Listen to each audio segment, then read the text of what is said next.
All right, guys, welcome back to Knicks News, the only place where we keep it real about everything orange and blue. And today, I gotta be honest with you, I'm sitting here genuinely frustrated. Not the fun kind of frustrated where you're mad after a tough loss.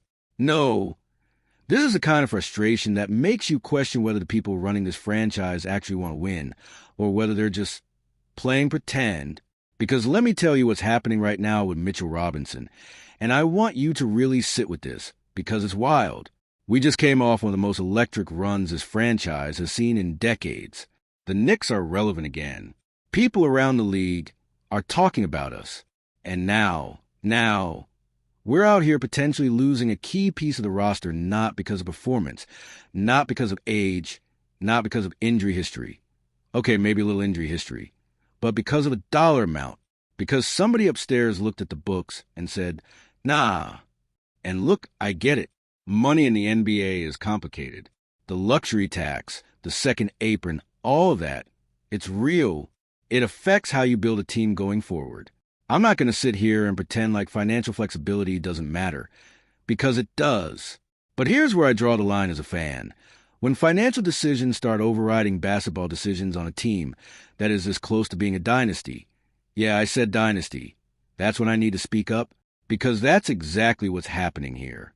Mitchell Robinson is not a max contract guy. Nobody's asking for that. The number's being thrown around. We're talking somewhere in the neighborhood of $15 million a year. $15 million for a guy who protects the paint, crashes the boards, and gives you elite rim presence. In today's NBA market, that is a bargain. That is a steal. And the idea that ownership is hesitating on that number for this player on this team, is genuinely baffling to me. Now here's the part that really gets under my skin, and I want you to drop a comment below and tell me if you agree with this, because I feel like I might be going crazy. The Knicks don't need to live in that second apron forever. That's the thing that's not being talked about enough. Signing Robinson doesn't mean you're locked in for eternity. You sign him, you operate with the roster you have, and then you figure out. You have until the 2027 draft, basically a full year, to maneuver out of that second tier if you need to.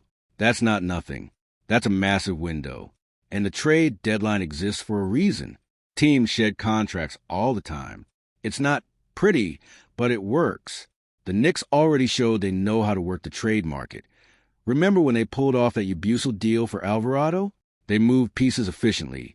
They didn't blow up the roster, and they kept the core intact.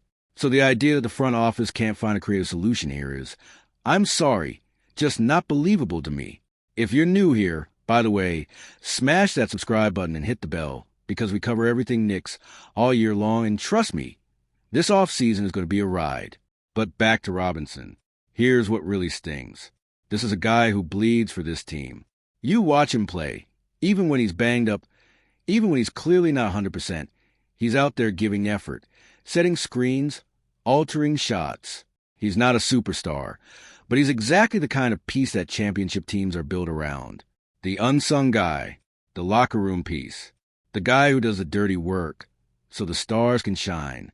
And right now, that guy might be walking out the door because ownership is worried about the luxury tax implications on a contract that, again, is not that expensive by NBA standards.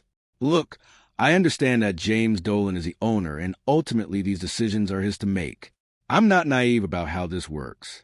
But as a fan, as someone who's watched this franchise go through years of mediocrity, years of bad contracts, years of questionable decisions, it is genuinely painful to watch potential dysfunction creep back and right when things were finally going right. Like, guys, we were in the finals. The finals. Do you understand how long Knicks fans have waited for that? And the response to that is, we're going to nickel and dime over Mitchell Robinson? I need you to leave a comment right now. I'm serious. Tell me, do you think Dolan is making a mistake here? Because I want to hear from the real ones. The people who have been rocking with this team through the bad times, the KP era, the whole thing. Do you think Robinson is worth keeping? Do you think the front office has a plan? Or are they just hoping this works itself out? Because here's the thing, and this is my honest take. Leon Rose and that front office have earned some trust. They've made good moves. They've built something real. So there's a part of me that wants to believe they've already thought through all of this, that they've already had the difficult conversations with ownership, that there's a plan in place that we just don't have visibility into yet. But the other part of me, the fan part, the part that grew up watching this team break hearts over and over again, that part is nervous because we've seen this movie before. We've seen the Knicks standing at a crossroads and choosing the wrong door. And if Mitchell Robinson walks, and next season we're watching some cobbled-together front court trying to hold it together while Robinson is out there thriving somewhere else, I don't want to hear any excuses. None.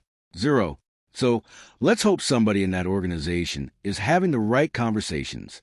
Let's hope ownership understand that winning, real winning, back-to-back winning, costs money.